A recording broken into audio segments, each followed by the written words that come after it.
hapon mga kababayan sa ulo ng ating mga nagbabagang balita.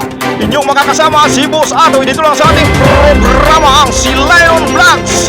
Isang bangkay ang tumakas sa sementeryo, ibalita mo, Elina! Boss Atoy, isang bangkay tumakas sa sementeryo. Nagbanta ang bangkay na hindi raw siya magpapahuli ng buhay. O si Elena, balik sa'yo, Boss Atoy. Maraming salamat kasamang Elina. Dumako naman tayo sa lagay ng trapiko. Isang aksidente ang naganap.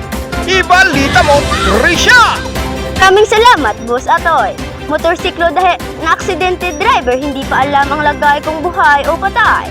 Dahil ulo pa lang ang nakita. Ayaw, di ba? Nagbabalita, Tricia, balik sa'yo, Atoy. Maraming salamat, Risha. Balitang maritis na naman tayo. Dalawang magkaibigan mananganong may nag-away. Ibalita mo, Aryan. Maraming salamat, Atoy. Dalawang kalbo ang nagdumugay sa tindi ng away, pati kuto.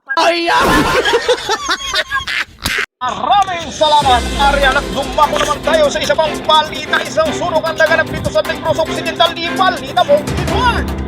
Salamat, Boss Atoy. Live tayo ngayon sa fish pond na nasunugan.